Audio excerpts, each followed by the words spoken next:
I'm Victoria Stilwell. Today I'm going to be talking about how to exercise with your dog.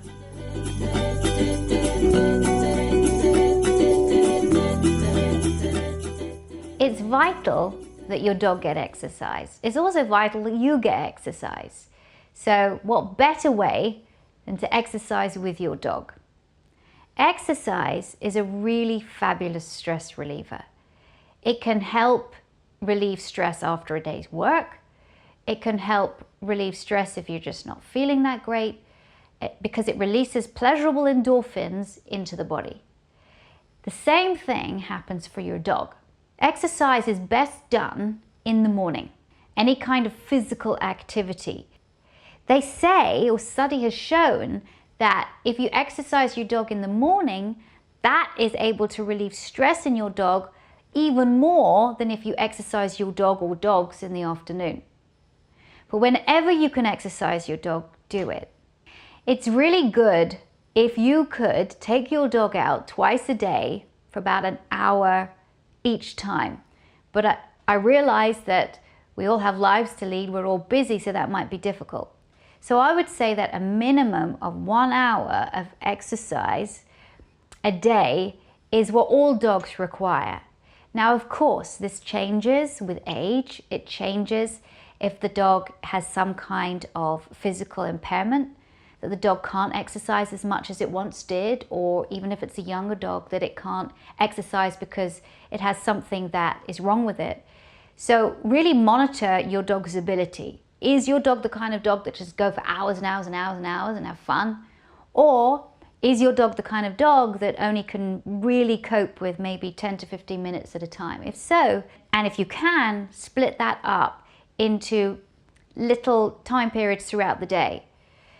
So even for older dogs that might have aching joints or arthritis, exercise is really important, especially for those dogs that have arthritis. Because if you keep that dog mobile and you keep that dog going, then that dog's joints are not going to seize up. If you don't exercise the dog, then it's going to be even more painful. So short exercise periods throughout the day are good for older dogs or dogs that have conditions like arthritis. If you've got a puppy, just make sure that the exercise that you're doing with your pup is good for that puppy stage of life. Puppies are still growing, and they're growing for a very, very long time.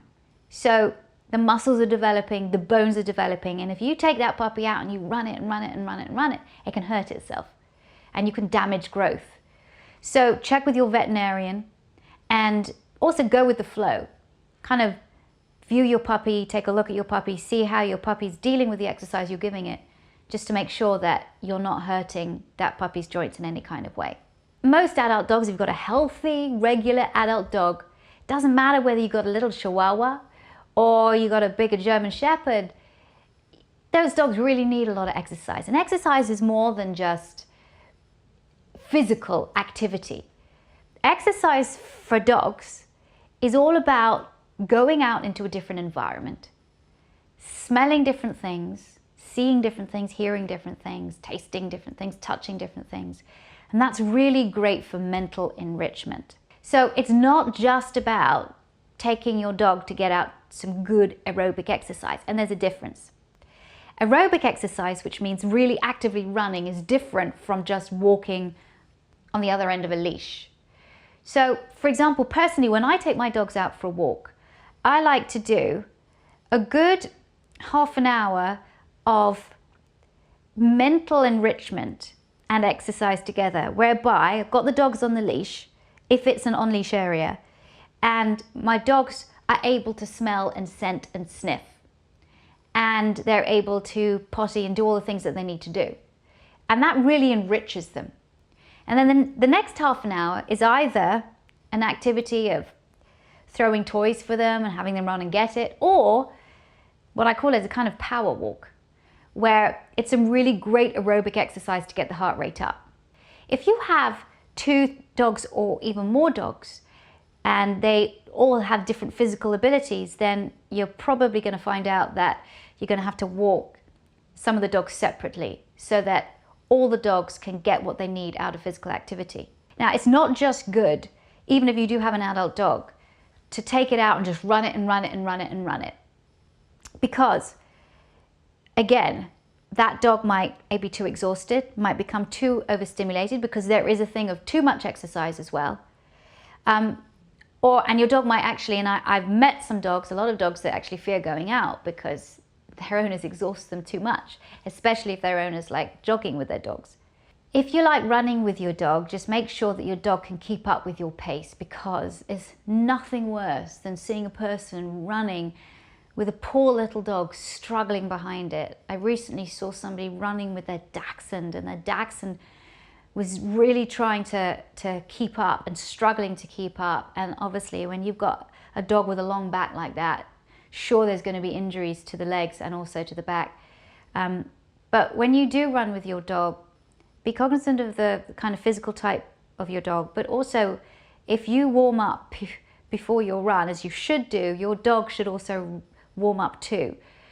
If you go out and you're used to going out and just going from getting up to running, then please be aware of the fact that your dog needs to be warmed up before it runs with you. So while you're doing stretching exercises, or get your dog to run around the garden or walk around the garden, or have the first part of your run a 10-minute walk. So you get warmed up, your dog gets warmed up, and then you can run. Of course, there are people out there who have dogs and then they never exercise. I can tell you, not exercising your dog is probably one of the worst things that you can do. So many dogs get behavioral issues because they're just bored. They don't get that exercise, which is that really important stress reliever. And they stay inside the home or just outside in the backyard, and they just lead really boring lives. And then, of course, they start to do things that you don't want them to do, and then they get told off because of it. But it wasn't their fault, it was your fault because you didn't meet their needs. So please, if you get up in the morning and you're exhausted or you're tired after a long day's work,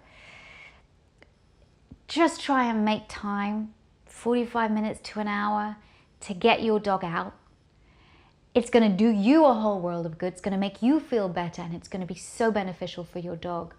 So if you, like me, sometimes don't want to walk the dog, sometimes because it's raining or it's snowing or it's cold or you don't feel well, we're all the same.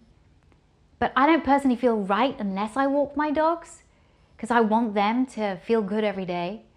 Then take your phone with you and listen to music, or listen to one of Victoria Stilwell Positively podcasts that can help you pass the time. But that time that you can spend with your dog or your dogs is so important for that bonding experience, because you're enjoying something together. Don't forget to exercise your dog positively. I'm Victoria Stilwell for eHowPets.